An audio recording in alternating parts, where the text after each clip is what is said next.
I've been very kindly asked to come in and talk to you all today, to meet all of you. I'm one of the OpenText account executives. I'm a senior account exec. I've been with OpenText for about coming up 6 years. I work across the whole of Northern Europe. I work both directly with our customers and through our partner network. We offer a huge amount of products in this area, ranging from things like fax solutions through to managed payment solutions, storage, archive, web mobility, cloud. And you can see we're dotted throughout globally. We've got approximately 6,000 employees. I believe that's growing. And where we don't have physical presence, we have a very, very committed partner network who we work closely with, about developing solutions, not as sort of here's a piece of one, here's a piece of another, but bringing them together, working together, so we actually have partner solutions embedded within our own solutions that we bring to market. So Contesto can sell OT pure product as well as other parts of the product that sit to make the solutions that you use. If you have any questions or queries about any of the products that are there, please do reach out to Christine, Horvar, or alternatively reach out to me if there's something you would like to discuss or new application areas. That's not the reason I'm here to talk to you. I'm here to talk to you about information assurance. So the core thing, or the thing we always used to talk about when it came to a system to manage your content, was where is it? Who has access to it? When it's not being used, is it encrypted? If I have groups of people using content, how are they using it? How am I getting that content to the end users? What can they do with that content once they've got it? I nearly fell. If you see me go. Okay. So how do they consume their content? How do they add new content? What happens when that content changes, when the business changes? And this is all the stuff behind it, what we put for and embed within our information assurance. So when you have your product that you're using, you go in, you're within email, you want to find out about a particular customer maybe, you're using the back-end system to bring that information to you, knowing it's the appropriate information for you, as well as providing search and find functionality behind that as well. So you're getting the cleanest experience to obtain that content, work with it, use it, create, whether that's a work product, or maybe it's taking a contract template and amending it, adapting it for your customers. So this is what we mean by information assurance. But the world's changed somewhat, hasn't it? We've spent the past 2 years doing something very, very different. This is my first venture outside of the UK on a business trip for over 2 years. I'm really excited to be here. Thank you so much for having me. I've been stuck at home working remotely, I've commandeered my daughter's bedroom. If you've ever been on a conference call with me and seen a fluffy animal in the background, I know you have. And this isn't going to change. We've had a massive, massive change in our workforce and what our workforce are doing. We've had to adopt new ways to get that content to them, new ways of consuming, sharing, collaborating with all of this content that we used to just quite easily do in the office. It's been a massive impact for our IT organisations to support us. Our CIO has effectively become an operations manager, trying to enable our workforce to do their job. Huge change, and it isn't going to change, at least not in the short term. I still have my office at home. It's still there, it won't be going anywhere. And I've got this whole breadth of new technology that I've now got to use. Which herein lies the problem. This comes from the CIO focus area. I've got the link down here in the bottom, cio.com. It really shows some of the sort of key areas of concern, if you like, with the content that we have and how we're consuming it. We've adopted a massive amount of new technology. We've got people here that are working in places they don't normally work. They don't have the infrastructure to support them. It's been a huge change. And this is obviously one of the priorities moving through this year as well, and it probably will be next year. Hopefully we can drop the COVID one at the end of it, come the end of the year, but The rest of them are going to remain there, and they are all focusing on how we manage content, how we secure that content, how do we ensure the right people have access to that content and not the wrong people. When we look at information assurance, it broadly comes into these areas. I know you can probably put ones to me that I haven't put up there, but we've got our regulatory commitments dependent on our industry we're in, our work practices, something like our DPAs, our local data protection authorities. It's reasonably similar across most of Europe. It does change, and they're all reasonably fine. We've got industry-specific ones, which do change a little bit country to country. But one of the biggest risks is our internal. What our inside guys are doing that have just adopted a new piece of tech that they've probably not had any training on. IT have probably pushed it through to be pushed out to you guys faster than ever done it before. It probably hasn't been embedded properly. These are all, whether it's intentional or unintentional. And then we've got our workforce who have been, no, get out of the office, go work from home. You know, there's been a lot of change in the business world. We've had lots of organisations lose employees, change the way they work, and it's all been forced upon them in a very, very short period of time. So, yeah, we've seen the intentional internal risk increase as well. It comes back to who has access to what and how they use it. We have external risk. Yep, malicious people from outside trying to get hold of our content and do something nefarious with it, nasty with it, put it on the dark web, take it away for competitive advantage, all of that. That's on the increase as well, and we're going to look at a number of ways that they're doing that. That's kind of changed over the past couple of years, how they're doing it. And then we've got the technology risk, which I've mentioned already, the rapid adoption of new technologies to enable us to work in the new world. If I'm talking too fast or you don't understand, please shout. Thank you.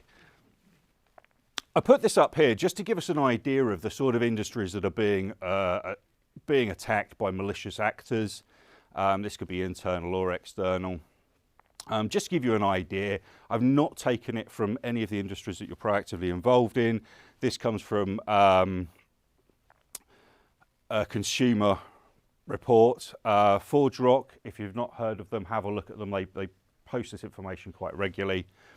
But essentially it kind of pushes everything up towards phishing, adoption of user credentials, people coming through back doors.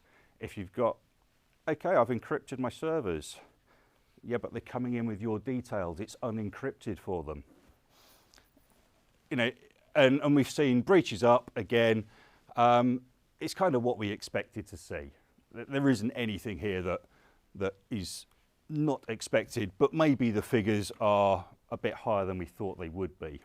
The general trend is there, it's up. This is the one that most people draw a breath in and say, wow. So we took some figures from what happens with breach. They've got in, they've got your data, they come through and through a phish. They've done a smash and grab, they've grabbed your data, they've grabbed your content, and they've done something with it. How much is that likely to cost me? What's my risk? What's my exposure if I have a breach? And breach covers broadly anything where data is taken away from your environment into a third-party environment. Compromised details. Someone's gleaned your details. This could be internal or external. Phishing, they've gained your details, internal or external. That's not really a surprise seeing those two up there. The bit that I find worrying is this one here, the malicious insider. Who do you know that has access to your content that's really unhappy and might do something with it? There are some great examples on Google. I recommend you have a look. I'm not going to spend some time doing any specific review today. But this is just to give a rough idea.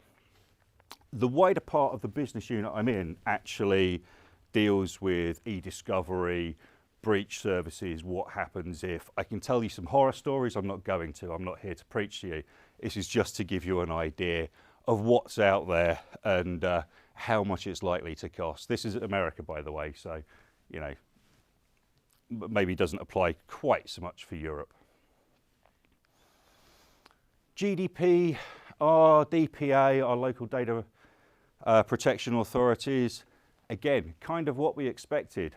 We expected them to increase the amount of engagement they have, increase their activity.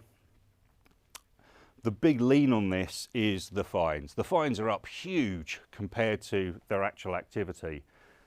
There's some cases that will show, you know, for example, why Luxembourg is so much higher than everybody else. Again, you can Google. There is the link at the bottom here that will take you and show you to all of the different cases that were put through. But the big thing behind the vast majority of the DPAs is they're all now self-funded. It's within their interest to fine you, rather than just give you a slap on the hand and tell you how you should be doing it, which is, I've worked with the ICO for maybe 10, 15 years, which is effectively what they used to do. Yeah, we've audited you, you've got gaps here, here and here, go away and fix them, here's how to do it. They don't do that anymore, not to the same extent. And again, the bit on the breach itself, they're really hard to detect. Really, really hard. It's not as if I turn my machine on one morning and suddenly find there's nothing there. They're a bit more sneaky than that. I'll come in and find little bits missing, or I'll find a chunk of stuff missing, or I won't maybe see anything missing at all. They've just copied it. And then I might see a post come through.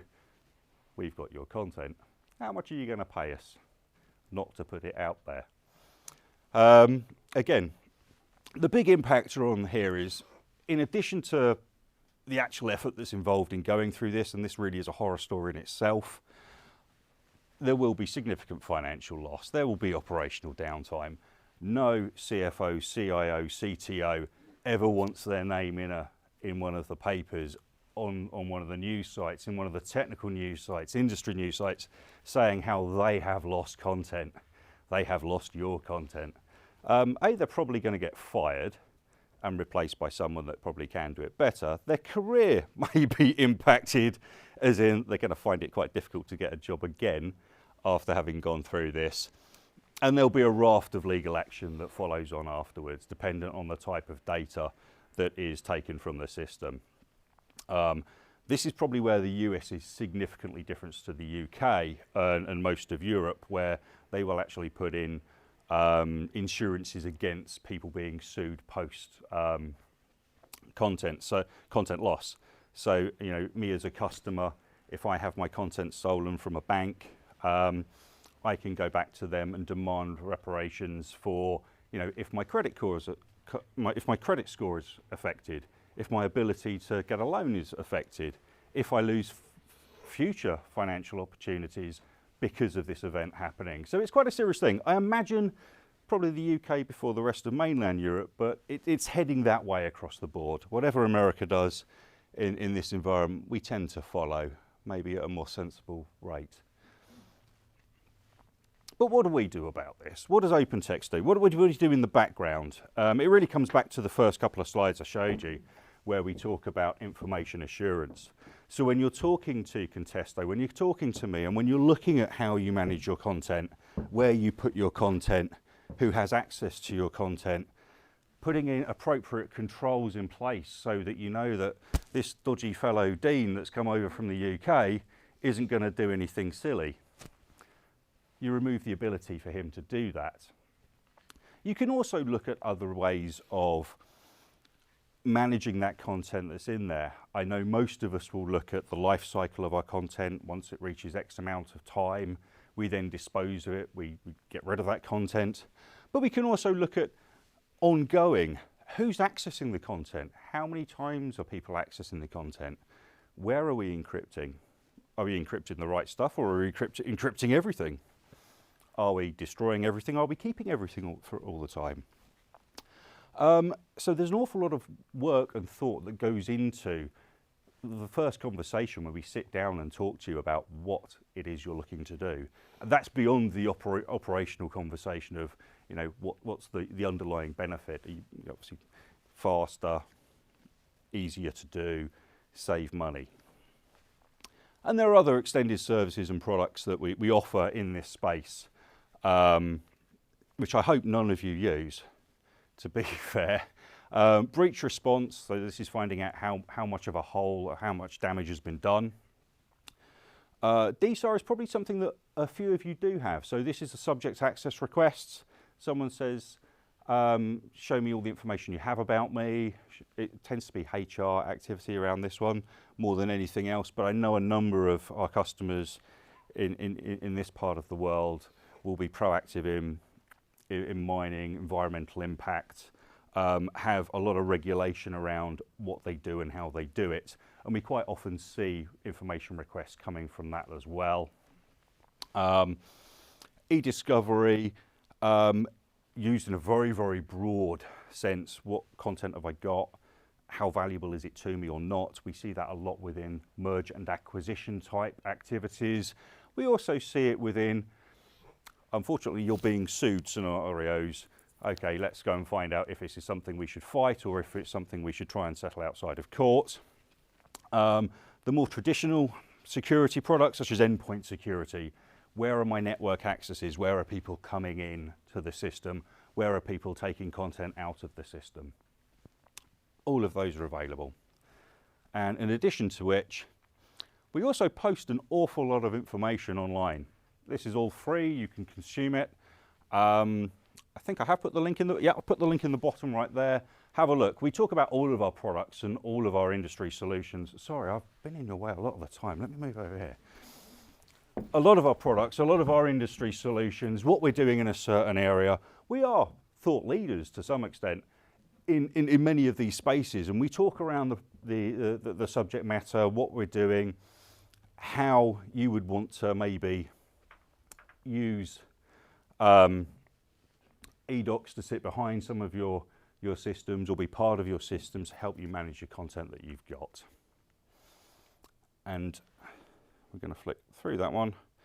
I thought I'd put this one up just to show, this is just one of the product lines. This is actually the product line I look after, which I don't know if too many of you use. But this gives you a little idea of some of the stuff we do in the background behind our own systems, which I know Contesto use as well. And with that, I would like to say thank you very much for entertaining me, and hopefully I've entertained you. Falling off the stage and standing in front of you. Has anyone got any questions or queries, or would you like any more information? How do you feel about what did you call it? Encryption within the application? Yeah. Because it could be quite tricky to restore documentation and different things could be Certainly. more difficult if you do it. But so I'll try to be quite generic because you're absolutely right. Dependent on the architecture, the structure of how you've got your documentation, it could be. Mm-hmm. So within the product that I represent, we have a data store that sits behind it. That might sit, be with an SQL. It might sit online somewhere. It might be within your physical premise. We encrypt that data store. Without our product UI or without a connector via that UI, it will not encrypt that content or decrypt that content. It does it on the fly as a user. As an end user, you would never know. You wouldn't need to know. But if you're having something like a phishing attack, it comes through using a backdoor. They've got access to the system. If you're not using the UI, even if you're a user of the system, you won't be able to decrypt it.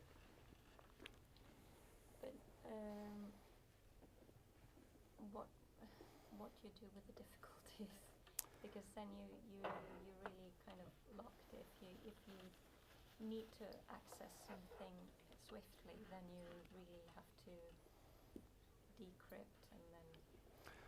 The actual encryption-decryption process is very, very quick, but that's a bit technical. How are you able to repeat the question and then answer it there? It was a bit difficult. Okay, sorry. So the question was, I'll be broad rather than too technical, was how do you encrypt and decrypt? So specifically within the product that I support, we have a data store that sits behind the application that organizes the content. It has all the security wraparound, etc. And it's we encrypt that part of it, the data store.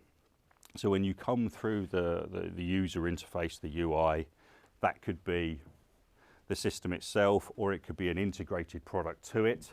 That's where the encryption, de-encryption happens.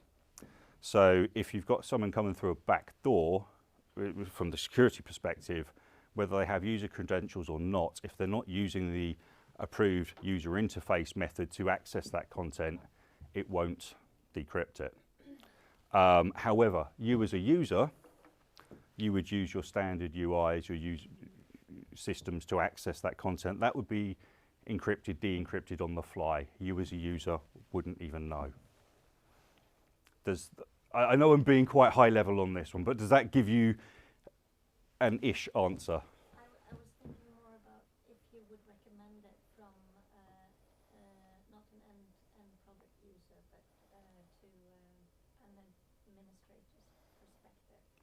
If you would recommend installing Yes. it, because it would kind of trap you and things wouldn't go so smoothly if you need to do restore from documentation or different processes. I'm not really familiar with all the processes because I'm not. I think maybe we need a more technical conversation about that. For an administrator, there's really two stories.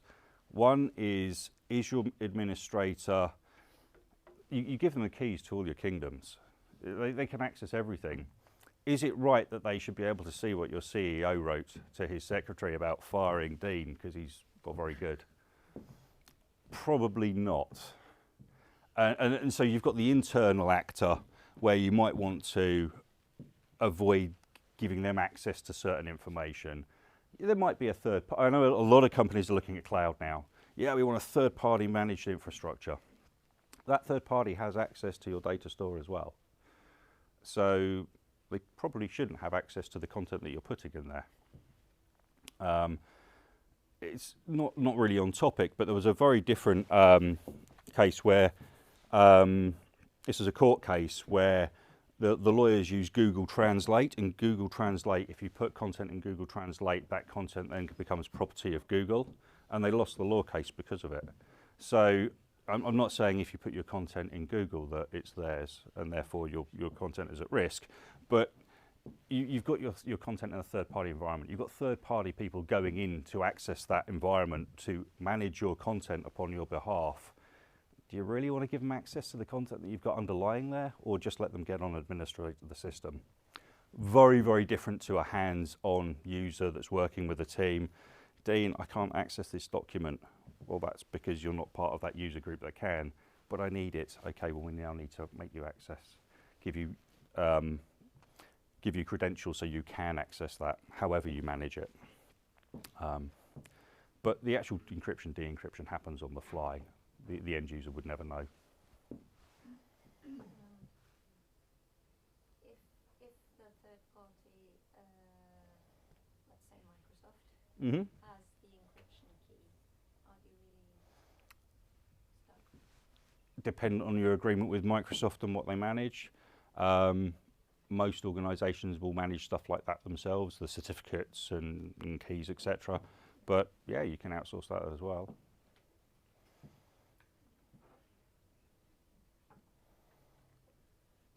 Sorry, I'm trying to keep it high level enough and not go too technical, but I'm more than happy we can have a follow-up session and you can. Everyone else stunned into silence, or you just want to watch me fall off, don't you? Yeah, okay. In which case, any questions, please reach out to Hover, reach out to Christine. Whilst I'm here, please reach out to me. Thank you very much, everyone, for having me here today.